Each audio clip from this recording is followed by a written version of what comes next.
સુરત મહાનગરપાલિકામાં કચરા વ્યવસ્થાપનમાં નિષ્ફળતા અંગે પીએમના હસ્તક્ષેપ કરવાની માંગ સુરતના પૂર્વ કોર્પોરેટરે કરી છે. સીધો પત્ર લખી અને હસ્તક્ષેપ કરવાની માંગ કરવામાં આવી છે.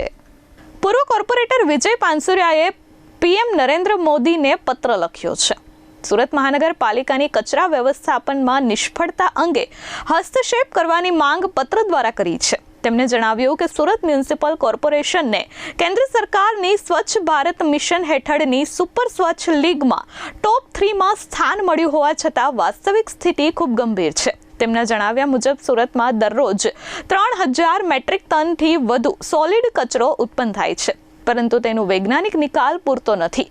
બાગ બગીચાના કચરાનો પણ યોગ્ય રીતે પ્રોસેસિંગ થતું ન હોવાનો તેમણે આક્ષેપ કર્યો છે.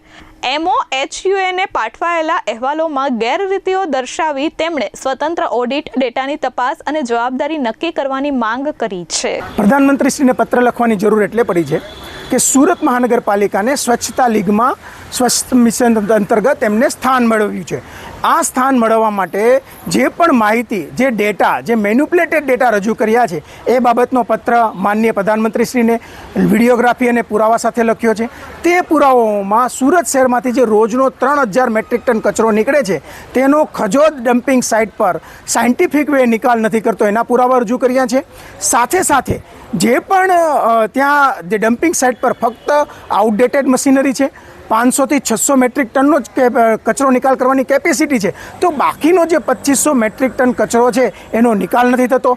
એઝ ઇટ ઇઝ ઢગલા સ્વરૂપે પડેલો છે, પર્યાવરણને ખૂબ નુકસાન મોટું પહોંચાડે છે. અને આ સુરત શહેરમાંથી જે ગાર્ડન વેસ્ટ નીકળે છે એનો કોઈ નિકાલ નથી થતો, કારણ કે સુરત મહાનગરપાલિકા પાસે કોઈ કોન્ટ્રાક્ટર જ નથી. એટલે જે કચરો નીકળે એઝ ઇટ ઇઝ ડમ્પ કરી દેવામાં આવે છે, એને કોઈ નિકાલ કરવામાં નથી આવતો. આ તમામ પુરાવા સાથેની રજૂઆત માનનીય પ્રધાનમંત્રીશ્રીને પુરાવા સાથે અને વિડીયોગ્રાફી સાથે મોકલી છે. અને જે ખોટી રીતે ખોટા ડેટા રજૂ કરી, મેન્યુપ્યુલેટેડ ડેટા રજૂ કરી અને જે એવોર્ડ મેળવે છે એની સામે પગલાં લેવાની વાત કરે છે. જવાબદાર એજન્સીઓ અને જવાબદાર અધિકારીઓ સામે કડકમાં કડક કાર્યવાહી થાય અને જે જમીની હકીકત છે એ પ્રમાણે એવોર્ડ મેળવે એ બાબતની માંગ કરી છે. અને બીજું, આપ જોશો કે સુરત શહેરના 9 ઝોનોમાં વહેંચાયેલું છે, તો આપ વેસુ એરિયા જોશો, પાલ, અડાજણ એરિયા જોશો તો ત્યાં સ્વચ્છતા જોવા મળે, પરંતુ આપ કતારગામ, વરાછા, ઉધના, સીમાડા, સરથાણા, પાંડેસરા કે સેન્ટ્રલ ઝોનના અલગ અલગ વિસ્તારમાં જોશો તો ગંદકીના ઢગલા હોય છે, કચરો નિયમિત લેવામાં નથી આવતો.